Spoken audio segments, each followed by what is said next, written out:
You know that moment when you and your enemy are screaming, I will ruin your life. But then suddenly you're like, wait, wanna grab dinner? That's the United States and China right now.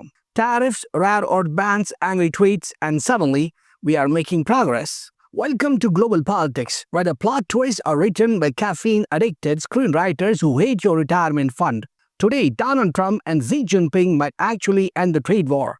Yes, that trade war, the one clogging supply chains, like that one uncle's WhatsApp messages cloud your sanity. This weekend, US and Chinese officials were chilling at the ASEAN summit in Kuala Lumpur.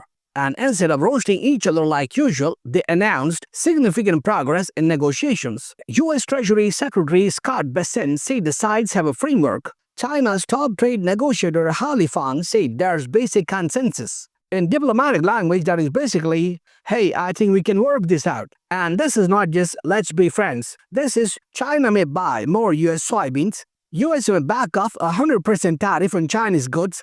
China may delay export controls on rare earth minerals, aka let's stop threatening to financially nuke each other for now.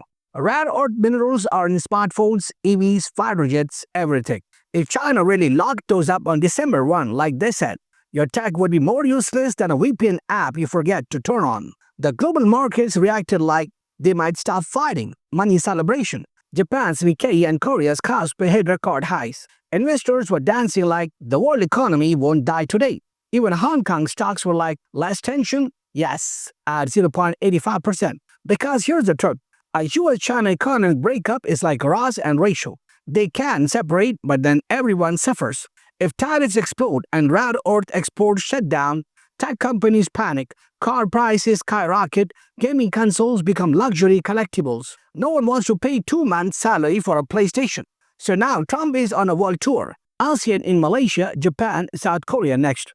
And in Guangzhou, Trump and Xi are set for their first face-to-face since 2019. One has tariff power, the other controls minerals for half the planet. This is like Goku meeting Thanos. Someone's coming home disappointed.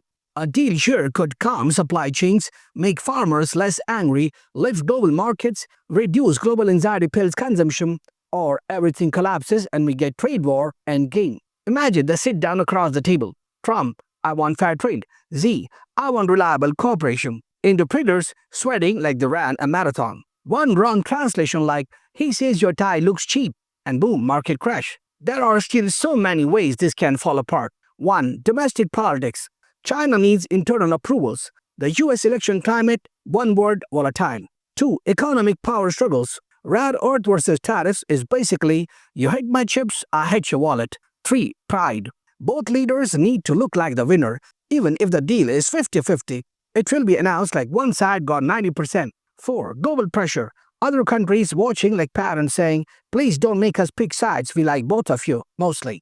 If they lock this down, prices stabilize, farmers get business, companies can breathe, no one has to fight over the last smartphone, the world economy stops having panic attacks. Imagine your devices, your groceries, your job all quietly saying, thank you, we almost died. This would be big. Think Avengers assembling, but instead of fighting aliens, they're just reducing tariffs. If talks collapse, 100% tariffs hit, rare earth export bans actuate, inflation on steroids, tech industry meltdown, economic chaos speed run. Your next phone would cost more than a medical school and still not come with a charger. US and China are like divorced parents trying to split custody of the global economy. Nobody wants a trade war because trade wars don't have winners, just survivors. Just survivors holding receipts asking, why does this toaster cost $900? A successful deal could reset the tone of global diplomacy.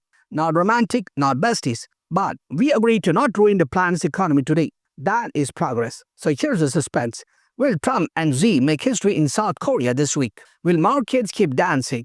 Will rare earth minerals stay on shelves instead of behind diplomatic glass? Or we will wake up on November 1 like, I can't afford toothpaste anymore.